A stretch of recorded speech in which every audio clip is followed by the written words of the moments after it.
ఉప్పితర connect చేసిన UI cinema అయితే చూశాను. ఈ సినిమా కన్నడలో అయితే బ్లాక్ బస్టర్ అంట. మన తెలుగులో యావరేజ్గా ఉన్న కన్నడలో మాత్రం ఇది బ్లాక్ బస్టర్ మూవీ.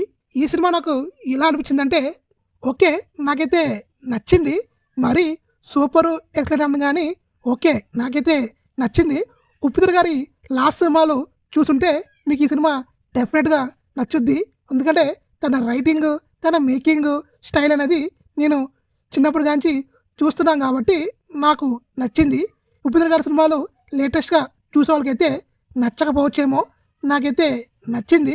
ఎందుకంటే మన ఉప్పి సినిమా అంటేనే ఇలానే ఉంటాయి, అర్థం కానట్టు అర్థం లేనట్టు ఏదో అలాగా గజిబిజిగా ఉంటాయి. అయితే చివరికైతే మంచి మెసేజ్ ఇస్తారు. ఈ సినిమా కూడా మెసేజ్ ఉంది. ఇంకా నాకైతే సూపర్ సినిమా సీక్వెల్ లాగా అనిపించింది. ఏమో మీకు అనిపించలేమో, నాకైతే సూపర్ సినిమానే కొంచెం గుర్తొచ్చింది. సూపర్ సినిమా అనుకుంటే అది మాస్టర్ పీసు, ఎక్సలెంట్ సినిమా. ఆ సినిమాని ఇప్పటికీ యూట్యూబ్ నేను అప్పుడప్పుడు చూస్తూ ఉంటాను. చాలా బాగుంటుంది ఆ సినిమా. చాలా అప్డేటెడ్ స్క్రీన్ ప్లేతో ఉప్పితర గారు ఆ సినిమాని తీశారు.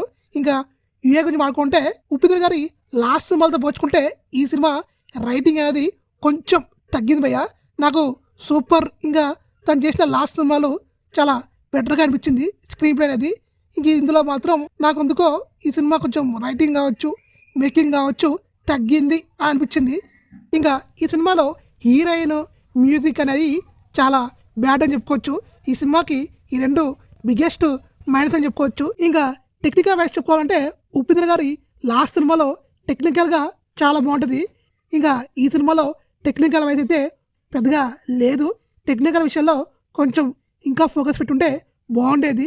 ఇంక ఈ సినిమాలో ఉప్పితర గారి యాక్టింగ్ కూడా చాలా బాగుంటుంది. మన ఉప్పితర గారు 3 క్యారెక్టర్లో చాలా బాగా చేశారు. ఇంకా ఓవరాల్ చెప్పుకోవాలంటే ఈ వీకెండ్లో ఒకసారి వెళ్ళి చూసేయండి. నా రేటింగ్ అయితే 3/5.